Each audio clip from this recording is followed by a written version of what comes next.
Lensa apa aja sih yang wajib kalian miliki di tahun 2024? Kalian bisa simak videonya dari awal sampai akhir, tapi sebelumnya kita putar dulu intronya, cekidot.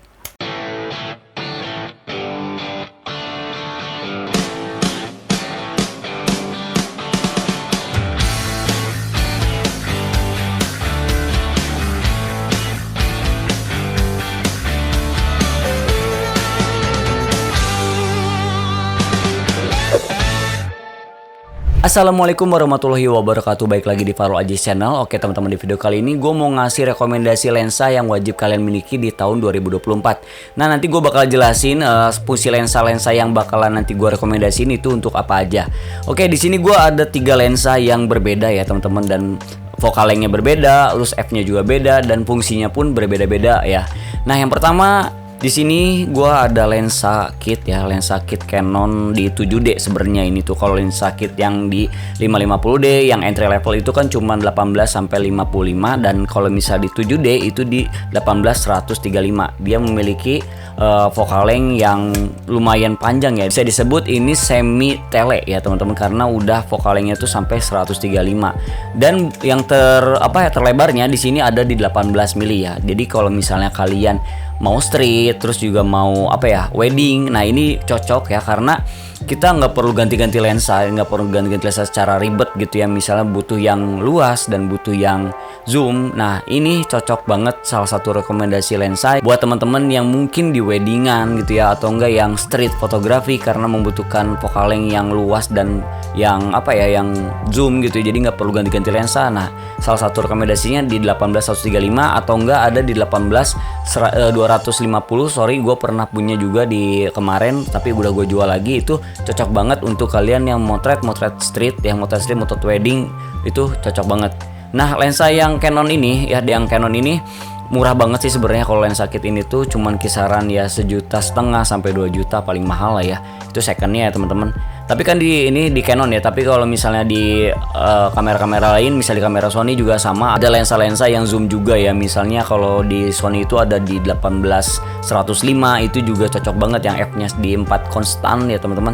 Itu kisaran harganya di 5 jutaan. Nah, itu buat rekomendasi buat teman-teman yang mungkin suka wedding, yang males ganti-ganti lensa ya, ribet kalau misalnya harus ganti lensa fix atau enggak lensa-lensa yang zoom. Nah, ini bisa kalian gunakan model lensa yang zoom ya. Jadi ada wide-nya dan juga ada zoom-nya, teman-teman. Nah, di sini gua ada lensa Sigma for Canon ya, di focal length-nya 10-20. Nah, ini tuh cocok untuk pemandangan, terus juga untuk wedding yang mungkin tempatnya sempit, untuk gedung-gedung. Nah, ini cocok banget lensa wide ini, karena untuk menciptakan keluasan dalam foto atau enggak dalam video. Jadi kalau misalnya pakai 10-20 ini, itu seperti kalau misalnya sekarang tuh handphone yang memiliki 0,5 ya, 0,5 itu wide banget kan. Nah, pakai 10-20 ini itu wide banget. Nah, buat teman-teman nih yang suka motret landscape itu harus punya lensa yang wide banget gitu, untuk menciptakan si gambarnya itu luas dan megah gitu. Dan biasanya tuh kalau misalnya focal length-nya 10 mili sampai 20 mili itu biasanya digunakan untuk menciptakan yang tajam banget. Biasanya f-nya itu nggak pernah pakai FF besar ya teman-teman. Jadi biasanya pakai FF yang kecil ya, misalnya di 8, di 10, supaya si foto atau enggak gambar itu nggak ada yang blur, jadi fokus semua. Nah, ini gua pakai yang 10-20 ini udah pernah gue pakai proyekan motret ruangan. Ini enak banget, dan kalau misalnya kita motret di jalan atau nggak di gedung-gedung, ini cocok. Jadi si gedung-gedungnya tuh kelihatannya tinggi dan panjang ya, ketarik gitu lah, distorsi. Tapi hati-hati juga pemilihan lensa. Kalau misalnya dari per merek itu biasanya beda-beda ya distorsinya. Ada yang distorsinya parah, terus juga ada yang melengkung. Kalau misalnya 10 mili sih sebenarnya belum melengkung ya teman-teman. Kalau di 8 mili itu udah melengkung. Nah, kalau di 10 mili itu belum. Jadi kalau misalnya di 8 itu udah fisheye ya, seperti GoPro itu 8 mili, atau enggak ada yang fisheye juga di 8 mili. Nah, itu yang kedua, lensa kedua yang mungkin wajib kalian miliki. Nah, yang ketiga ini gue punya lensa fix. Nah, lensa fix ini juga berapa macam ya teman-teman. Ada yang di 50, ada yang 35, ada yang 85, terus agak ada yang 100, ada yang 100. Nah, diafragmanya kalau lensa fix itu biasanya besar-besar teman-teman ya, mulai dari 1,8 ya, terus juga ada yang di 1,6, terus ada 1,4, dan paling terbesar itu 1,2. Terus juga ada merek lain yang gue pernah lihat juga sampai 0, ya kalau nggak salah. Itu bener-bener bokeh. Dan kalau misalnya kalian gunakan dengan minim cahaya, ini bisa menggunakan ISO rendah ya, misalnya di bawah 1000 tentunya ya. Nih ini gue punya yang Canon bukaan 14. Ini gue udah pakai juga untuk motret model.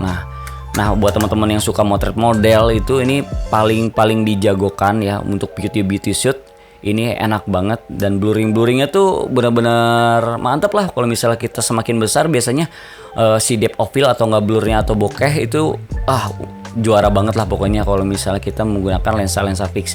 Nah zaman sekarang kan, tapi orang-orang itu ngelihat pasti foto yang bagus dan video yang bagus itu menggunakan lensa fix yang seperti blur di belakang. Tapi kan kalau misalnya hasil foto dan hasil video itu tidak selamanya harus blur belakangnya ya teman-teman. Kalau misalnya kita motretnya pemandangan, nggak mungkin dong kita menciptakan blurring kayak gitu. Biasanya jarang banget digunakan ketika kita motret pemandangan atau enggak yang luas-luas gitu. Ini jarang banget karena nanti bakalan miss ya, ada titik yang fokus dan ada blurnya juga.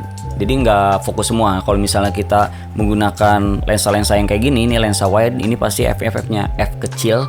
Jadi luas ya. Jadi fokusnya banyak gitu, fokus semua gitu loh. Hampir keseluruhan fokus semua gitu ya. Kalau misalnya ini kan kita harus fokus di satu titik ya. Jadi fungsinya itu untuk menegaskan objek ya. Makanya ini biasanya untuk di motret kayak beauty shoot, model, terus juga ada make up. Nah biasanya menggunakan lensa fix, makanya dia bokeh gitu ya, bokeh belakangnya. Tapi kalau misalnya kita punya lensa kit kayak gini, ini juga bisa menciptakan bokeh juga ya teman-teman. Jadi nggak perlu pakai lensa fix sebenarnya. Lensa fix ini kita bisa menggunakan lensa kit kayak gini nih yang bisa ada zoomnya ya. Misalnya kalian punya lensa kit yang cuma 1855 atau nggak 18 berapa ya, 200. Nah ini bisa menciptakan depth of field atau nggak blurring bokeh juga, karena di sini kita bisa gunakan aja di 135 ya. Kalau misalnya gua nih lensanya di 18135, kita tarik aja ke focal length yang sangat panjangnya. Misalnya kalian di 55 mili. Nah, kalian tarik aja ke 55 mili dan bukaan f-nya itu di terbesar. Misalnya kalau misalnya yang sakit itu kan bukaan terbesarnya 3,5 sampai 5,6. Nah, kalian taruh aja f-nya di 3,5 atau enggak 5,6. Itu pasti hasilnya bakalan bokeh, teman-teman. Dan objeknya itu agak dekat dengan lensa ya, tapi kan titik fokusnya si lensa itu kan berbeda-beda ya, teman-teman ya.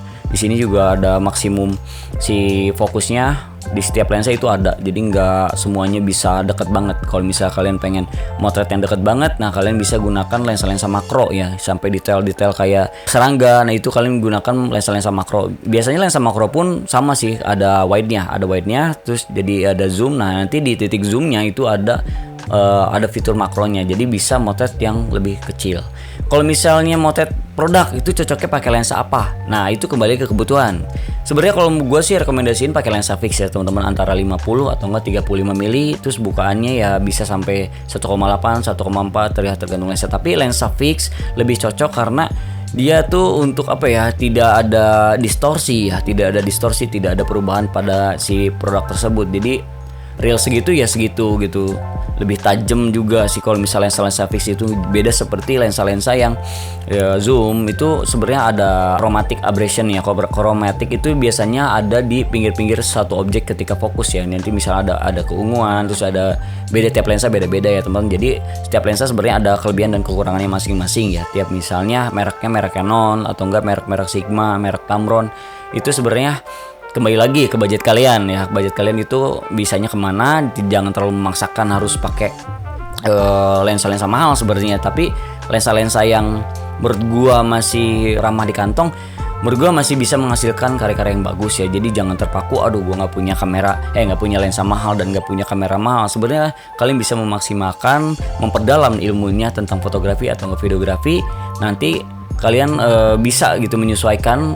Setelah itu kalian bisa mendapatkan project dari situ ya. Seperti gue dulu juga dari tahun 2014 2016 itu sebenarnya gue nggak punya kamera, tapi gue bertahap ya teman-teman. Dari mulai kameranya cuman kamera DSLR biasa ya, sering berjalannya waktu kita menggarap project dan meningkatkan value dan meningkatkan hasil. Nanti juga ada yang melirik kita, tapi tidak semuanya juga orang-orang bisa melirik kita, karena tiap orang itu punya karakter dan punya seleranya masing-masing. Ya mungkin teman-teman ada yang satu selera sama gua, terus nggak ada orang juga yang nggak suka sama gua, ada juga orang yang nggak suka karakter video gua dan foto gua. Itu kan nggak salah ya teman-teman, karena selera orang itu berbeda-beda. Jadi jangan memaksakan orang itu suka sama kita ya. Semua orang juga punya selera dan punya kesenangan ya, punya kesukaannya masing-masing. Tapi buat teman-teman yang mungkin gak suka di foto lu kayak gini gitu, video lu kayak gini, ya oke lah mengkoreksi nggak apa-apa, tapi jangan sampai menjatuhkan ya, karena ya itu baik lagi, setiap orang itu berbeda-beda dan setiap orang punya selera. Kalau misalnya dalam jalurnya dan tidak ada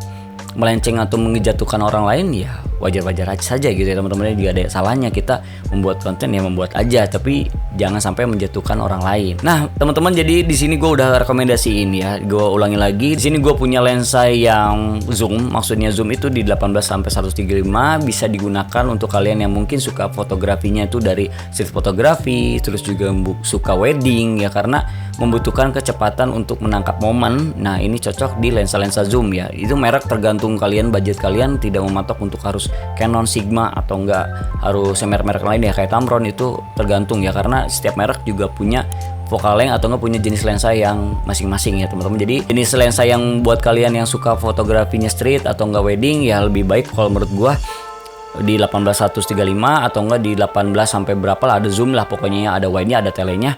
Nah itu untuk mempercepat kalian menangkap momen ya. Kalau misalnya lensa fix, kalian takutnya gak kekejar momennya, nanti ada yang harus mengambil background yang cukup luas ya. Lensa fix bakal ribet banget, harus mundur-mundur. Kalau misalnya lensa yang wide banget nih, kita butuh yang dekat, yang zoom ya, kita harus ribetnya harus maju mendekatkan objeknya. Jadi memakan waktu ya. Kalau misalnya kita menggunakan lensa zoom kan ini lebih simpel. Jadi gak menutup kemungkinan buat teman-teman yang masih punya lensa kit, jangan berkecil hati, karena lensa ini tuh sebenarnya sangat berguna banget ketika kalian digunakan pada kebutuhan ya, pada kebutuhan misalnya menangkap momen, cocok banget gitu ya. Beda lagi ketika kalian untuk menangkap gambar atau enggak menangkap video gitu ya, untuk misalnya khusus misalnya dari landscape. Nah kalian membutuhkan lensa-lensa yang super luas untuk mendapatkan gambar yang cukup luas ya, untuk menciptakan gambar atau enggak hasil video yang luas banget. Untuk kalian yang suka wedding atau suka motret model atau enggak video model atau enggak yang lainnya produk ya, kalian bisa menggunakan lensa-lensa fix ya,